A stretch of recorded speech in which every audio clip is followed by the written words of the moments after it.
One-fifth of all the oil on this planet passes through a gap of water only 21 miles across. That's it. One narrow channel. And if it closes for even a week, prices spike, ships stop, and entire countries start rationing fuel. This is the Strait of Hormuz. This is, without exaggeration, the most dangerous waterway in the world. Every navy on Earth has a plan for what happens the day it stops working. But that's not really what this video is about. We're here to show you what it actually feels like standing on the edges of this thing. An island that looks like it belongs on Mars. A fort the ocean is slowly eating alive. A desert hot enough to cook an egg on bare ground. Fjords that shouldn't exist in the desert but do. Imagine a hallway between two seas. On one side, the Persian Gulf, holding more proven oil reserves than any other body of water on the planet. On the other side, the open ocean, the Gulf of Oman, and from there, the rest of the world. The only door connecting them is the Strait of Hormuz.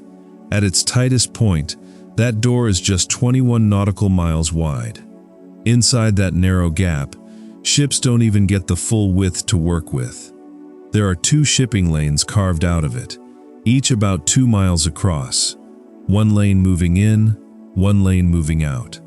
A buffer zone separates them, so that fully loaded supertankers the length of several football fields don't collide with each other in open water. Now here's the number that should genuinely stop you. On an average day, roughly 20 million barrels of oil move through this strait. That is close to a fifth of everything the entire planet consumes, funneled through a channel narrower than some rivers. Around a quarter of all the oil that travels by sea anywhere on Earth passes through this exact stretch of water, and there is almost no way around it.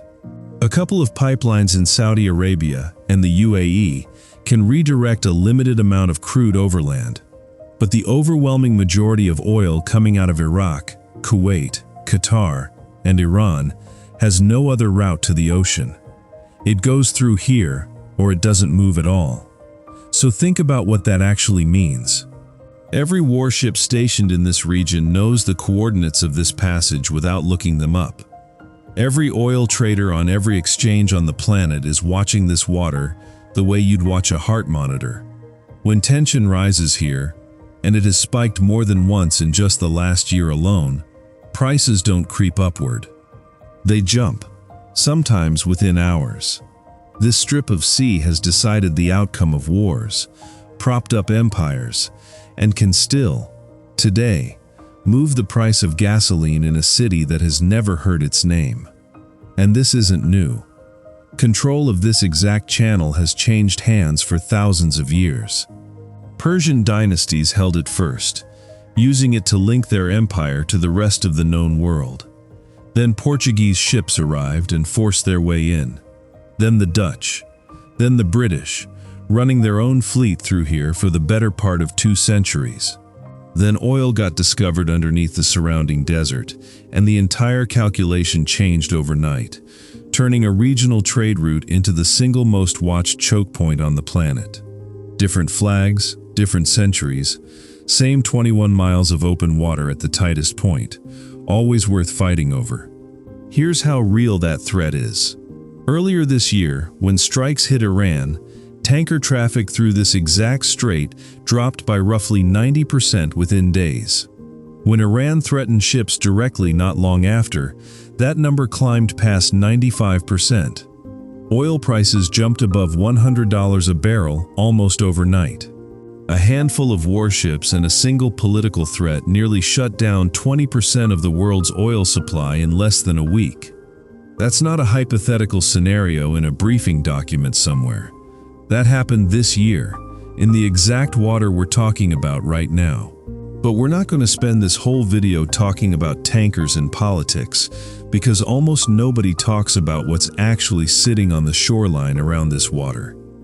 And what's living on the edges of the most watched waterway on Earth is stranger, older, and far more human than anything happening out on the shipping lanes. Just 5 miles off the coast of southern Iran, sitting almost exactly at the mouth of the strait, there's a small island that barely stretches 16 square miles from end to end. From the air, it looks like someone spilled paint across a desert and let it dry. Deep red, sulfur yellow, dusty purple, chalky white, all bleeding into one another across the hillsides. This is Hormuz Island, and the reason it looks the way it does is a genuinely strange piece of geology. The entire island sits directly on top of an active salt dome. Ancient salt, buried for hundreds of millions of years under crushing pressure, started behaving less like solid rock and more like a slow, thick liquid. It began forcing its way upward through cracks in the crust, dragging clay, gypsum, and iron-rich volcanic rock along with it for the ride. When that mixture finally broke through the surface, it painted the island in colors that simply don't belong on a normal landscape. Travelers standing in what locals call Rainbow Valley describe streaks of green, orange, pink, purple, and red cutting across the same hillside. On the western side of the island, there's a mountain made almost entirely out of shimmering salt crystal that locals call the Goddess of Salt, believed by some residents to carry a kind of calming energy. Some geologists studying this island have gone as far as saying its chemical makeup resembles the surface of Mars more closely than almost anywhere else on our planet, which is a strange thing to hear about a place with a permanent population and a working ferry dock. The most striking color of all is the red, and locals call this soil golak. It's so heavily loaded with iron oxide, in some spots more than 40% by concentration, that people have used it for generations as a dye, a cosmetic, and yes, a food ingredient. It gets worked into a spice added to fish dishes, and it's baked directly into a local bread called tomshi. When heavy rain hits the island, water carrying that red soil runs downhill in thick red rivers straight into the sea. For a few hours, the coastline and the shallow water genuinely turn the color of blood. It happens almost every year now, and clips of it go viral every single time because it looks like something out of a disaster film rather than a rainstorm. Long before any of this became a tourist attraction, Hormuz was actually a major trading port in its own right, sitting exactly where merchant ships between the Gulf and the Indian Ocean had to pass anyway. And for centuries it grew wealthy purely off its location, the same location that makes it so exposed today. Around 6,000 to 7,000 people call this island home. Fishing, salt harvesting, date farming, and increasingly, tourism keep the small community running. And that's the part that gets us every time we think about this place. 6,000 people, living on a rock that looks like it belongs to a different planet, sitting 5 miles from one of the busiest, most closely watched, most fought-over waterways on the entire planet. Trillion-dollar tankers slide past their windows carrying more wealth than this island will see in 100 years. And the people here are baking bread out of the color of the ground beneath their own feet. And on the eastern edge of this same island, right where the salt dome meets the sea, there's something even stranger sitting in the landscape. A fort, built by an empire that genuinely believed it could own this water forever. In 1507, a Portuguese naval commander named Afonso de Albuquerque sailed into this strait with 6 ships and roughly 500 men. His mission, handed down directly from the King of Portugal, was part of a much larger plan to choke off Muslim trade across the Indian Ocean by seizing 3 key points at once: Aden, Malacca, and this island. Take Hormuz, and you take control of the entire trade corridor connecting Europe to India. Albuquerque anchored offshore and demanded the ruling king submit to Portuguese authority. pay tribute, and allow construction of a fortress directly on the island. The local ruler, a teenager whose real power actually sat with his vizier, had no military strength capable of resisting Portuguese cannon, and he agreed. According to the records from that campaign, the fighting that followed left roughly 900 defenders dead against just 11 wounded on the Portuguese side, a lopsided outcome that shows exactly how far gunpowder technology had pulled ahead of anything in the Gulf at that point in history. It didn't go smoothly after that. Albuquerque faced a revolt from his own men and had to abandon the project. He only returned years later, in 1515, to finish and rename the structure. For more than a century after that, this single stone fortress functioned as the physical bottleneck for an entire ocean's worth of commerce. Ships moving between India and Europe answered, in one way or another, to whoever controlled this fort. It held until 1622, when a combined force of Persian troops and the British East India Company finally took the island and ended Portuguese control of the strait for good. What's left today is a fortress built from the same red, iron-rich stone as the cliffs directly behind it, so consistent in color with the landscape that from certain angles it barely reads as a human structure at all. That's not an accident. The Portuguese built their claim on this water using the exact same ground they were trying to control, and now, slowly, that ground is taking itself back. Salt-laden coastal air and centuries of humidity are dissolving the stone from the inside out, wall by wall, archway by archway, faster than anyone has the funding to repair. There's something almost poetic about standing there long enough to notice it. An empire tried to lock down the most valuable channel of water on the planet using a material it never fully understood. 4 centuries later, the island is quietly, patiently, reclaiming its own fort, one grain at a time.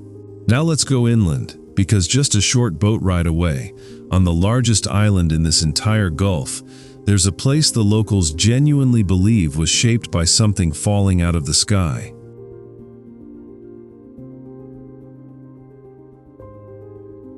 Keshem is the largest island in the entire Persian Gulf, sitting right inside the strait itself. Buried in its dry interior is one of the strangest landscapes we've ever come across in our research for this channel. Locals call it Setare Oftade, which translates to fallen star, and the English name that's stuck for tourists is simply Stars Valley. Walk into it, and the ground twists into a maze of narrow, curling corridors, carved out of soft, pale sedimentary rock, with walls that lean inward overhead until the daylight turns dim, filtered, and strange. The passage tightens down to shoulder width in some sections, forcing you to turn sideways. Then it suddenly opens without warning into wide chambers where the rock overhead has been carved into shapes that look almost deliberate, almost architectural, like something built rather than eroded. The local story is that a meteorite struck this exact spot and threw the earth up into these shapes, which is where the name Fallen Star comes from. The geological explanation is a little less dramatic, but honestly, just as impressive. Water, wind, and pressure worked on different layers of soft sand and calcareous rock across roughly 2 million years, wearing down the weak sections while leaving the harder, more resistant layers standing as pillars and ridges. But standing inside it, knowing how long this place has been quietly forming underneath a completely ordinary-looking desert, the legend doesn't feel far off at all. This valley has been shaping itself since long before a single human ever walked near it.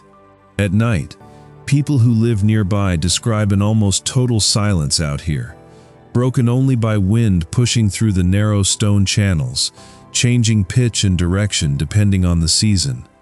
This isn't a place locals treat casually or wander through without thought.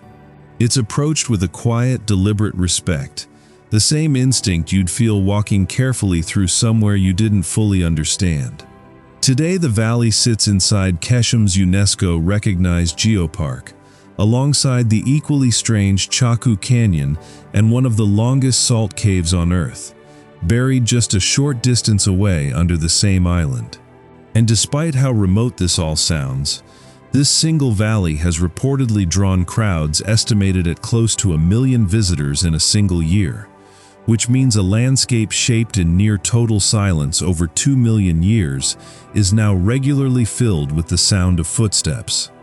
But if Stars Valley is where the land goes strange, the northern coast of this same island is where the water does something that's even harder to believe. Trees that grow directly out of the sea and somehow purify it as they go. On the northern edge of Keshim, stretching across the tidal channels that separate the island from the mainland, sits one of the most important mangrove forests in the entire region. Locals call the tree Hara, and its scientific name is Avicennia marina, one of the only tree species on Earth built specifically to survive, with its roots buried in seawater for half of every single day. Twice daily, the tide rolls in and swallows the base of the forest completely. Twice daily, it pulls back out, and the roots reappear, rising out of the exposed mud in tangled, breathing shapes that genuinely look alive in the way they twist and reach upward for air. Here's the detail that stopped us cold when we first read it. These trees draw in seawater through their root systems, filter the salt out internally, and then push the excess salt back out through their leaves, where it forms fine white crystals on the surface that you can actually see and touch if you look closely at low tide. It is, in the most literal sense, a natural desalination plant, running with zero machinery and zero maintenance, built entirely out of biology. This particular stretch of forest has held official protected status since 1972, expanding over the following years and earning UNESCO Biosphere Reserve recognition. It has grown into one of the richest breeding grounds anywhere in the Gulf, sheltering shrimp nurseries, migratory herons, flamingos, pelicans, and nesting sea turtles. Locals even feed the leaves of this same tree to their livestock, since the nutritional value has been compared to barley and alfalfa, which means one tree is quietly doing the job of a water treatment plant and a hayfield at the same time. For the fishing communities whose boats slide through these narrow channels every morning, this forest was never just scenery to admire from a boat tour. It's a map, knowing which channel floods first, which one holds the most fish at which point in the tide, which one gives shelter when a storm rolls in off the strait. That knowledge gets passed from parent to child. It's not a lesson written down anywhere, but lived, practical survival, the same way you'd learn the layout of your own home. This forest has effectively been running the exact same operation, filtering, sheltering, and feeding this coastline for tens of millions of years, long before anyone put a boundary line around it and called it protected. And now, with Gulf Sea temperatures climbing year after year, this ancient system is edging closer to the upper limit of what even a species this tough can tolerate. It doesn't respond to headlines or treaties, it only responds to the temperature of the water around its roots. Now, if you want to see the complete opposite of this, a place where absolutely nothing can survive at all, we need to head inland, into what might be the hottest ground on the entire planet.